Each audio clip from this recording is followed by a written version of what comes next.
Owning any type of restoration business is demanding.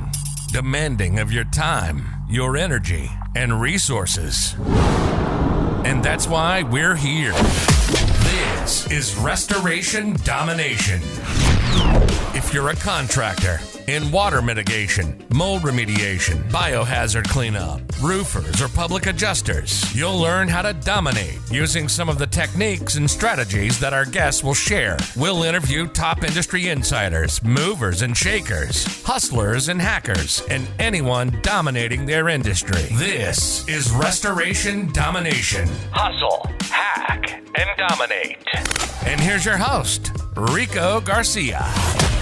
What's going on, guys? Rico Garcia here. Really excited because this is the first series of the public adjusting corner at Restoration Domination. So I'm really excited. I'm joined by, in my opinion, one of the best public adjusters in the industry, a good friend of mine, Carlos Machin, who I lovingly call the claims machine from Policyholder Advocates. You can go ahead and find him at getyourclaimpaid.com, and we'll go ahead and dive a little bit more into that. But let me just kind of pre-frame the video, pre-frame the podcast, and let you know kind of why we at Restoration Domination have decided to go ahead and come up with this concept of the public adjusting corner, as well as the legal corner. The reason why we've decided to go ahead and expand our normal programming from an episode every single week to adding 2 additional episodes every month, one being the legal corner and one being the public adjusting corner, is because I do believe that there is a massive benefit to understanding all of the players that are in the industry and how we can potentially use them as resources, and then vice versa, how they can use us as restorers as resources when it comes to serving their clients. And when it comes down to public adjusting, we know that there's a tremendous amount of overlap in our business, right? These customers they're looking to us as restoration contractors for advice, they're looking for direction, and they're looking to tap into the network of individuals that we have so that they can go ahead and make sure that this is as seamless of a process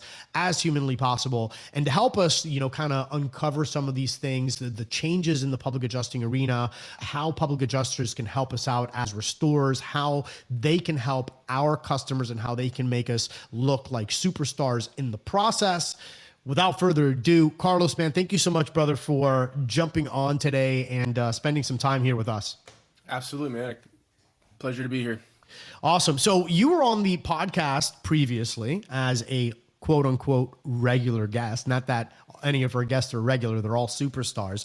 But now, we're, after talking and coming up with some concepts and some ideas, we kind of came up with this idea of, you being our individual, our company for the public adjusting corner. For those that are just seeing you for the first time or they're listening to you for the first time, just give us like a quick, short little intro of your background and how you got into the public adjusting game.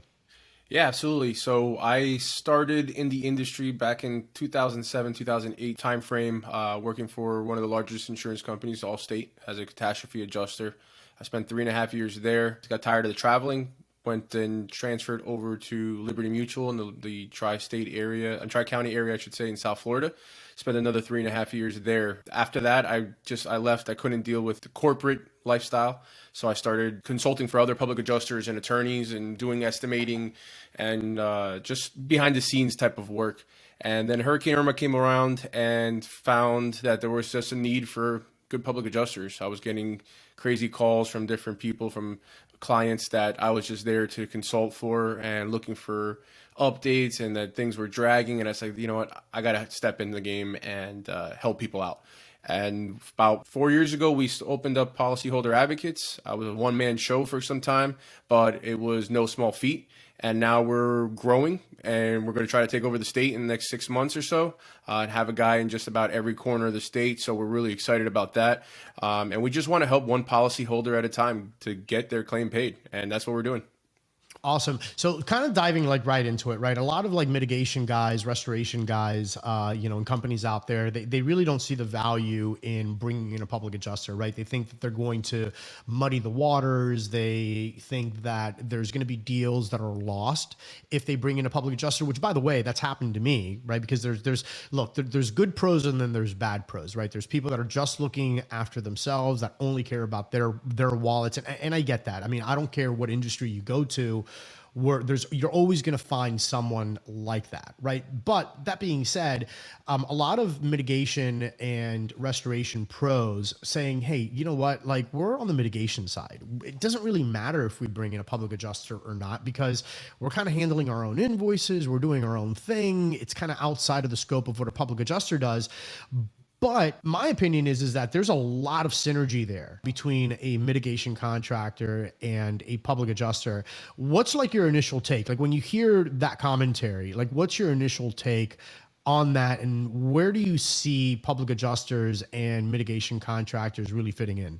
So, initially a few years ago, I used to look at that and get a little infuriated. It's just greed, and it's just about the money.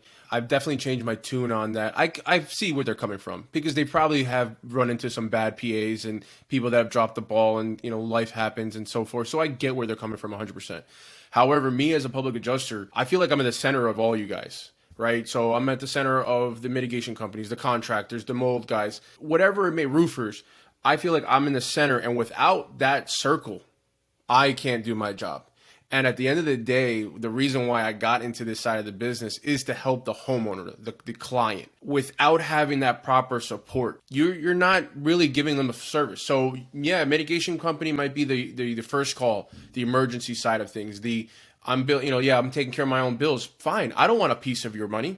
I want to make sure my client's taken care of. So if you have that same mentality as a restoration contractor, then you're going to get called, God forbid, another loss occurs in their property. You're going to get called the minute their brother and sister or their neighbor has a problem, because you brought somebody like me in that came in and got that claim paid and got them all the money that they deserve under the policy, which we all know that insurance companies don't want to pay. They're not in the business to pay for claims. They're in the business to take premiums and reinvest that. So I think by having a public adjuster come in after the mitigation company, you're going to look like a superstar. Because if that PA does the job right, they should be taking what the insurance company would probably willing to pay up front without any fight, and probably increase it by anywhere from 800 to 1,500%. I know that those numbers sound outlandish, but that's what we do. I mean, you've been on a few files with me, as well as other contractors and stuff, that they wanted to pay $10,000, $15,000. We just had one just now, exactly that. They paid $15,000 up front and undisputed. We came in, we brought all the experts in, mold testers. We documented the file properly. We got these people $115,000.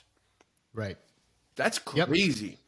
Yep. So if you're a contractor, you're a restoration company, I think it's foolish not to work with a PA. You just got to find a good one. That's really what it comes to. And there's everybody, and we can say the same thing about mitigation companies. We can say the same thing about contractors. We're in South Florida. I mean, at least you and I were based down here. The rest of the country is a little bit different, but you can't really trust too many people as far as you can throw them down to South Florida. I mean, it's very difficult to find good, hardworking people. So, I get that side of things, but call me. Let's do business together, because I can guarantee you I can change your mind. That's definitely the way I look at it. Yeah. And one of the things too, and something that I've talked about quite a bit, is when a customer is doing business with any pro, really what they're doing is they're trusting you as a professional. They're trusting you that you really are dialed in, not only in your profession, but to some degree, they kind of feel like you should be tapped into a network of individuals that can make their process that much smoother. So for me, like having a network of individuals, and it's funny that you said that you feel like you're the center. From a water mitigation or a mold remediation standpoint, we kind of feel the same way, right? Like we kind of feel like we're the center, because sometimes we are that first point of contact. And guess what they ask? They're like, hey, what's our next step? How do I handle this? How do I handle the insurance company? Well, it's like, it's quite different when you say, you know what, I'm glad that you asked that, because I've got this amazing company or this amazing individual that I know is definitely going to take care of the customer. But then more importantly, what they're also doing by default is they're making me look like a superstar throughout that entire process, because now if the claim is moving smoother, if they're taking responsibilities off of the client's plate, and on top of that, they're obviously getting more money than what they would have gotten right from the onset. Well, then guess what? That is basically a feather in my cap to show how well tapped in I am to the market. So I think that there's a lot of opportunities there.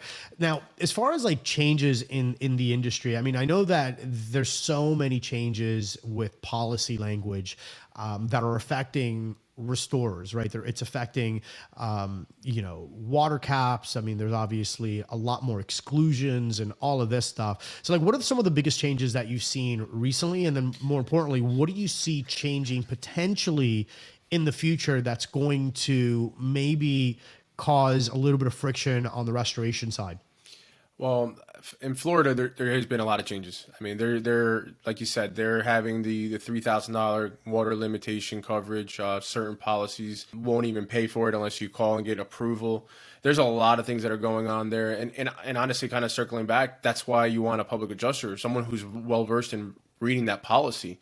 Most people can't read an insurance policy. It was written by lawyers, so there's a lot of times it gives coverage, it takes coverage away, and takes it back. And so in order to make sure that you're going to get paid, right, for your services, you don't want to be working on a job for 3 weeks or whatever it may be, just time wise, and then be stuck because there's no coverage on the policy.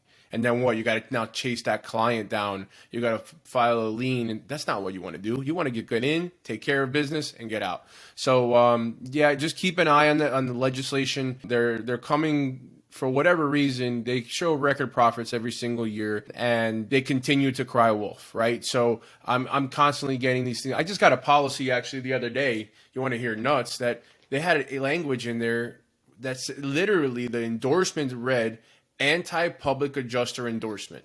Right. What is that? I mean, it's like something I've never seen. It's not going to fly. I'm probably actually going to hopefully lead the fight on some of this, because it drove me crazy when I saw that. It's completely against the law. There's a reason why we're licensed individuals in the state of Florida. You can't. It's like you can sue us but not hire an attorney. I mean, that's just absolutely crazy. At the end of the day, you wouldn't go into court without an attorney. You wouldn't go and you shouldn't file your taxes without a CPA.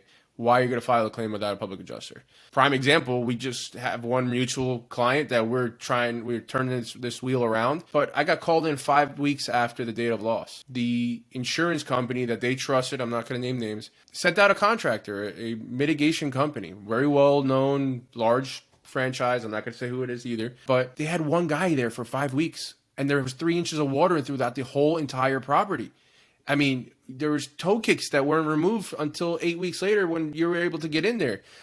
We had to kick them off the job. But because I got in there 5 weeks later, I signed the client up. I removed that company that was just failing to do the number one thing in the policy, mitigate your damages, right? That's why you guys are so important to us. So as a public adjuster, I rely on the mitigation company to do the job properly, because then that now satisfies the number one duty after a loss. But so now you got an insurance company sending somebody out that's not even doing that. And this is somebody you trust and you rely on.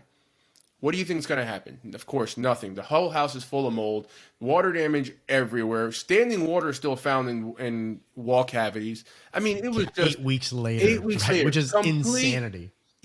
Kind of show. It was a clown show, to say the least. So we could say shit show. All right, shit show. It was a massive shit show. And so we got in there. We took care of business. You got in there. And by the way, set back for a second, this was actually a referral from a general contractor. So here's me getting involved 5 weeks later, getting then now you involved. And that's why sometimes we do feel like we're in the center, but I agree 100%. That circle can flip at any time. And right. It's good knowing that you have that full circle of people around you to be able to make sure things get done. So now, needless to say, this insurance company is backpedaling like crazy. They're like trying to kiss the ground we walk on, because we have them for really messing up the pooch. I mean, it's incredible and mind you, this could have all been avoided. This damages probably would have been a quarter of what they are right now. But we have to have good qualified people on these jobs. And again, that's what I rely on you guys. I'm an expert in my field. You guys are an expert in your field. And we can't do everything. So why not have each other to just allow ourselves to grow and elevate and get things done right? Yeah, no, exactly. And I totally agree, man. It's about, again, it's genuinely about the client and how we can go ahead and tap into not only what we do as pros individually, but then also what our network is and how they're going to be better off than if they wouldn't have made the call, right? Or if we wouldn't have brought in some other pros. So obviously, I mean, there's a lot of changes happening in the insurance landscape. I mean, if I was to ask you, like, what are some of the biggest horror stories that you've seen either with the restoration company, like by not bringing in a public adjuster? Like, is there any like case studies? Is there anything that kind of off the top of your mind that you could say, hey, look, if the restoration company would have used a public adjuster, this scenario, this customer would have been happier? Is anything, do you have any scenarios like that? I mean, there's been a couple instances where I have been called out to a quote unquote loss. It was already wrapped up. The mitigation company, unfortunately, acted like a public adjuster or a contractor, I should say, to help them through the rebuild process and whatnot. And they were basing their numbers off of just Xactimate, or I think it was Symbility. And they ended up coming out of pocket a bunch of money. But the claim was already settled. They signed the release. Now what do? There's nothing I can do. I can't, make that release go away. That's a final document. But we could have maybe taken to appraisal, brought experts in to document why we need this X amount of dollars, why these things need to be replaced versus repaired. All these different things. And that has spun off into different things, like where they said they can reface the kitchen cabinetry. Oh, I can match this white laminate. You could come in a mile away. One's yellow, one's white, and they're stuck. They're absolutely stuck. And the thing is, too, is like the customer may not know that when they sign the release. They may not have known these things when the mitigation contractor was first making these suggestions, and they could have thought at that moment in time, hey, you know what, this seems like a really good idea. Yes, I'm going to go along with it.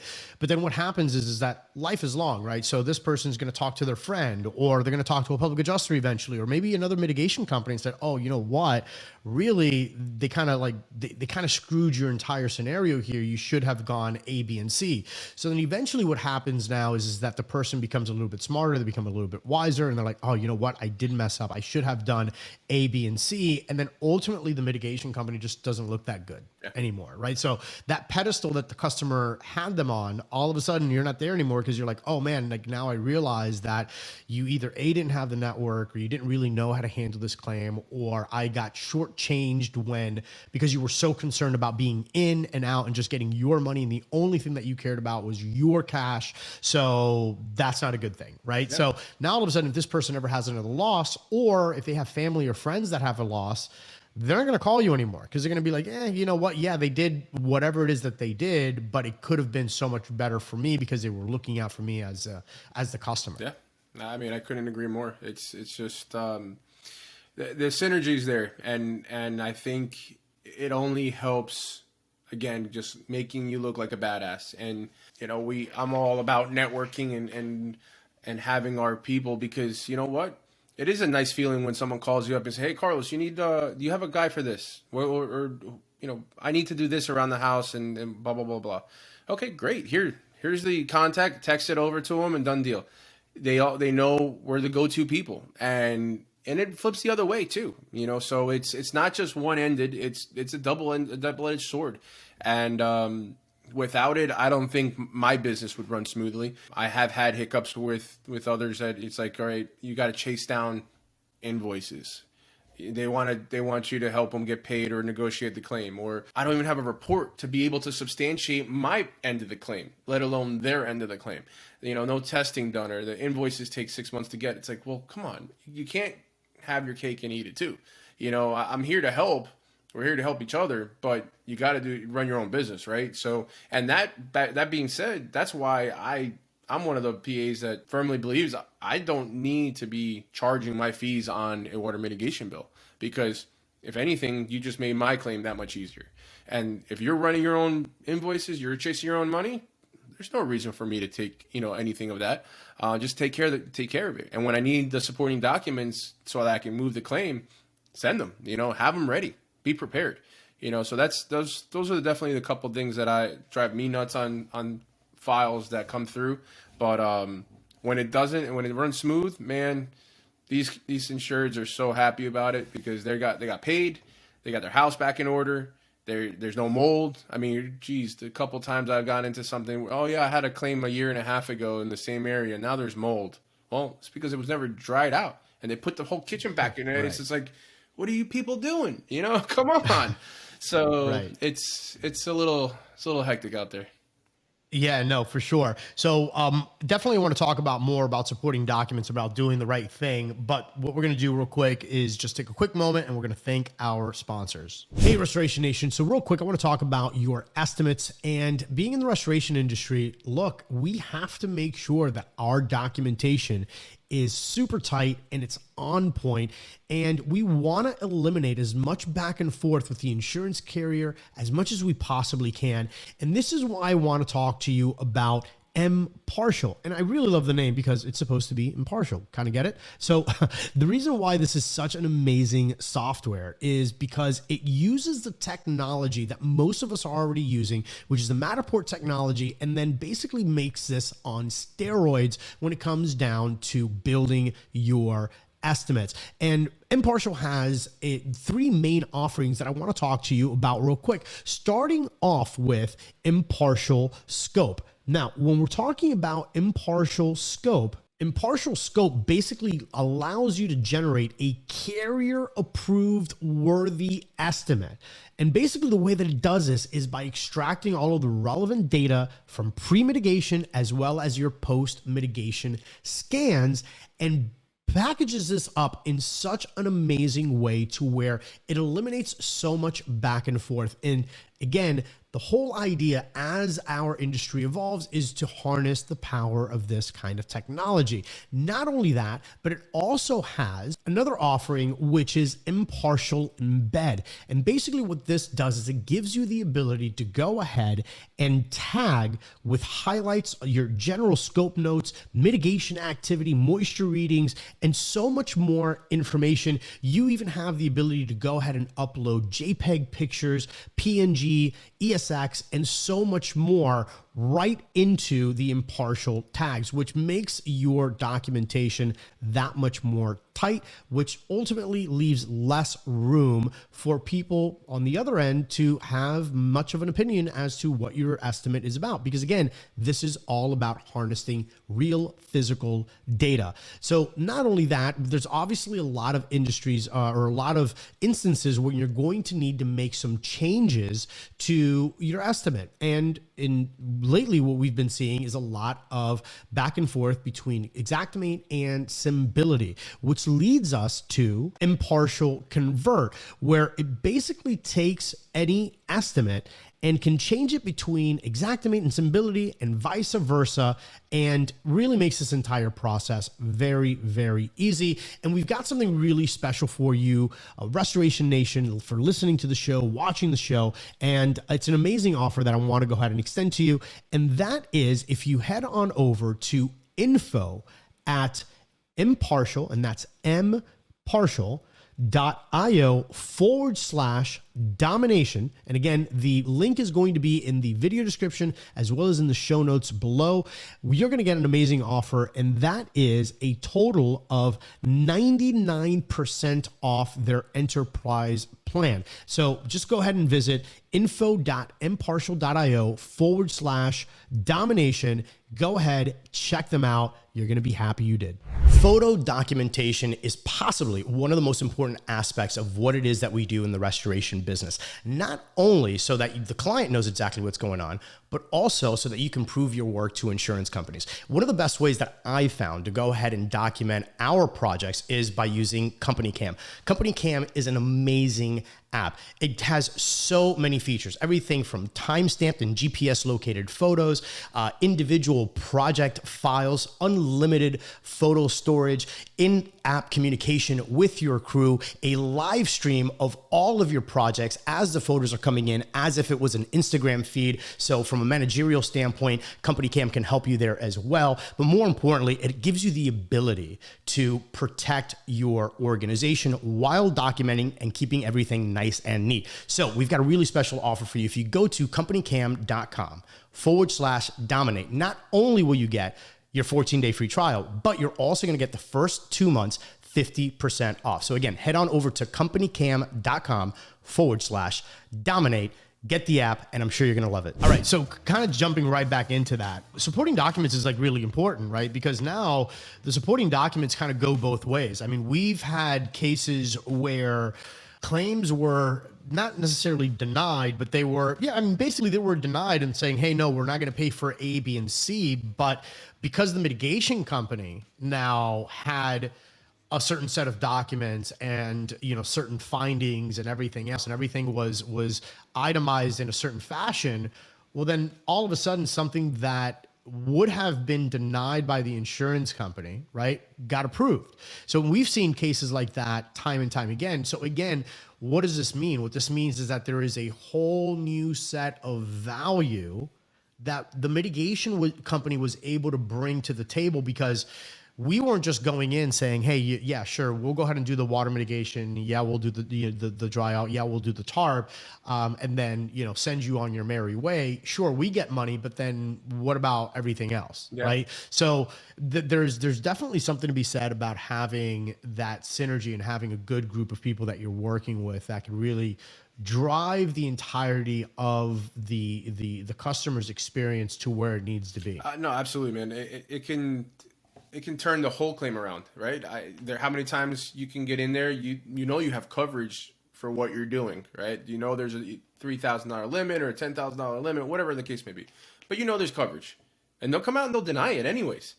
And now guess what? I just got to accept what they say?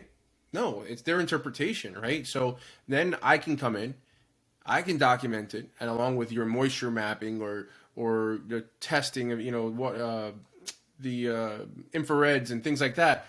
Now I can say, hey, wait a minute, how can you miss this? Here it is, plain as day. This is here. You can't. It's irrefutable evidence. So we've turned over denials. Just because there's a denial issue doesn't mean that my job is over or that no one can help them or they have to sue the insurance company. I've said it to you. I've said it to others, and even my attorneys. They all know it. I love my attorneys. They take care of the claims when they need to, but I avoid them like the plague. Right? Because there's enough that we can do under our licensing in the state of Florida that allows us to overturn it, and has to be reevaluated. So not only a partial denial can be changed, but a full denial. So if you don't have a PA, that claim ends with you now. Now you've done work and you're not getting paid, right? Or you got to kick it over to an attorney. Then now you have to pay, your 33%. And for what? If you just got a PA in there, that can change. Is it every single time? No, so, maybe not, but 90%, yeah.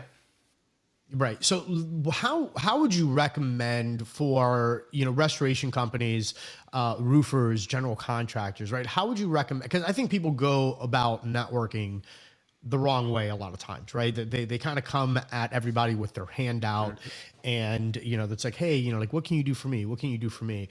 So as a PA, like how would you recommend, restoration companies, general contractors, roofers that understand the value, that see the bigger picture of really having a good and powerful network for them to approach public adjusters, and mainly what should they be looking for? Like, how do you determine whether or not a public adjuster is a good public adjuster to have on your team in the first place?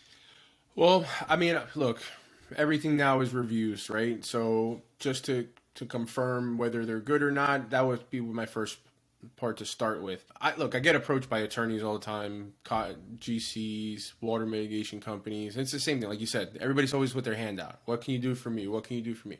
Well, what can you do for me? You're talking to me, right? I'm not chasing you. If I was, the first thing I would do is, hey, here's a file. I need help. Can you do this for me? You need whatever it may be. Now you've given them a lead. Test them out. Don't test them with a huge claim maybe or whatever it may be in terms of a PA on my side. But it flips over, as a GC, as a roofer, hey, look, here's a couple files that I couldn't get paid. Well, see what you can do with them. They didn't get approved. They only got approved for a repair. Boom, here, see what you can do with them.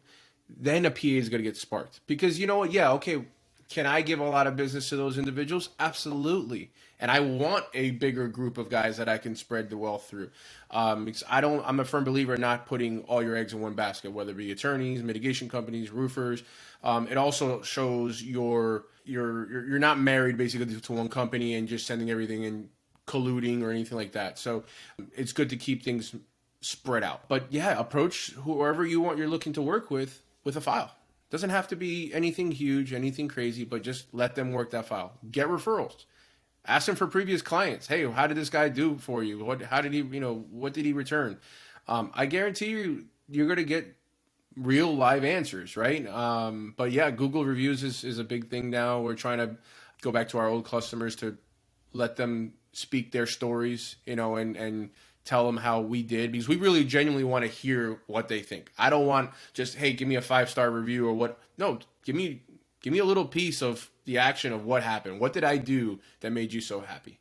And that's something you can ask for the public adjuster. Here, let me have some referrals.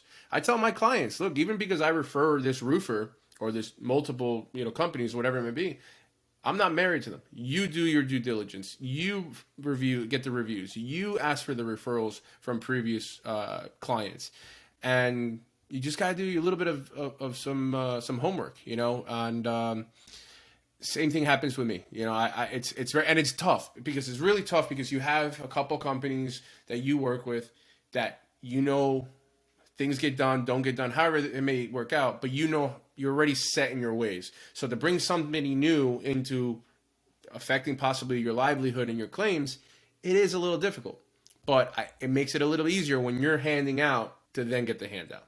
You know what I'm saying? So that's what I would do. I mean, I've been asked that question a few times, and bring me a file. You want to work with me? Fine. Look, I've been blessed enough that we have enough work to keep us busy.